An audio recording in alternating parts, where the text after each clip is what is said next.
Hello, English 201 students. It's me, Mr. Gibson, your English teacher. In case you forgot or in case you didn't watch the video I sent you last week, in which case I'm hurt. I'm just kidding. I thought I'd do these videos once a week to just kind of introduce the week's worth of content to you. I think these will be even more beneficial when we start having writing assignments outside of Compass. Research, persuasion. I can't remember exactly sure what other writing assignments you will be doing, but you'll have at least 4 for this year, bigger writing assignments. So last week was your first week. Hopefully you're not overwhelmed. Hopefully it was okay. I know I haven't received some of the work from some of you, in which case I would just ask everyone to kind of set a schedule with yourself that works. If you work full-time during the day, that's fine. Or if you work part-time, whatever. Or if you have a busy life during the day, schedule a couple hours at night every single day that you know are dedicated just to schoolwork. Or schedule a few hours during the day that you know are just towards schoolwork. Or do a full, 6 hours a day and just get totally caught up, put your best foot forward, and do some of your best work. The more hours you spend on your schoolwork, the more knowledge you will retain. So, last week you learned about Tonka and haiku poetry.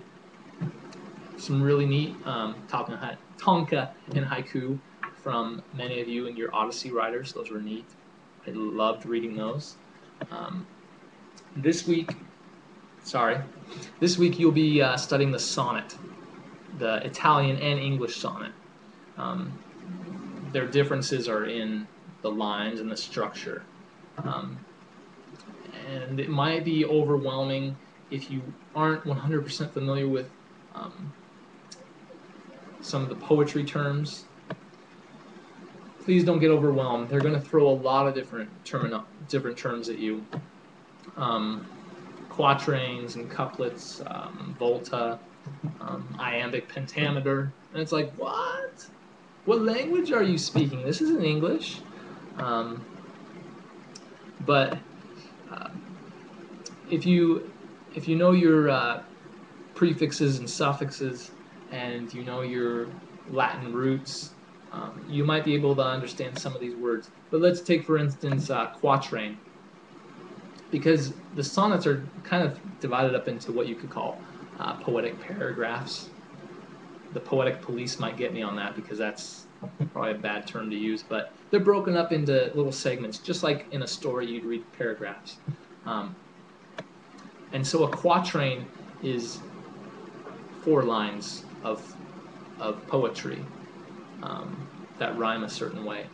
If you think of quatrain and you think of quattro, which in Spanish is 4, kind of makes sense. Oh, 4 lines of poetry in a sonnet is a quatrain. The number 4 is quattro, okay. Or if you think of a couplet is 2 lines of poetry at the end, typically, of a sonnet. And then you think of couplet, couple is about 2. Oh, it makes sense, right? So some of them make sense in that way. Some of them do not, like iambic pentameter.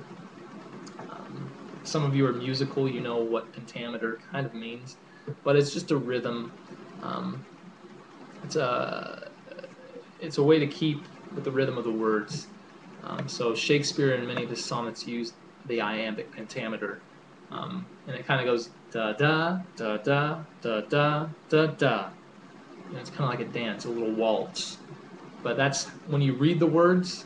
That's if you read them like that, it actually works. It flows like that. So just don't get overwhelmed with a lot of the terminology.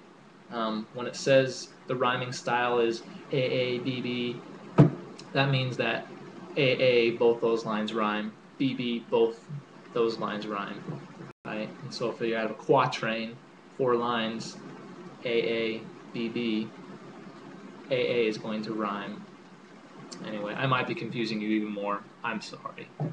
But email me if you have any questions. Call me if you have any questions. Message me on the Google account if you have any questions. That's what I'm here to do, is to try to help.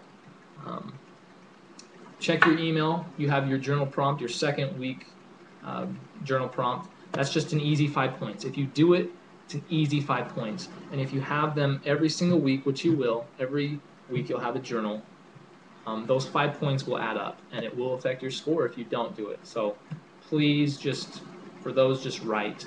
I just want to get your thoughts on the screen.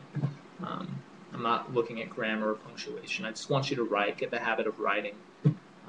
Odyssey writers, I do want you to focus on grammar, punctuation, capitalization, spelling, things like that. And if they ask you to write an essay or something, or an analysis, I'm just looking for 1 to 2 paragraphs. I'm not looking for anything huge. So 1 to 2 paragraphs is all I need for the Odyssey writers. But book reports are due September 25th. We won't worry about the requirements yet. I'll give you those later. Just find a book right now and read any type of book. So good luck, English 201 students. I hope this week is good for you. Hope you learn a lot. But all right, we'll see you next week. Bye now.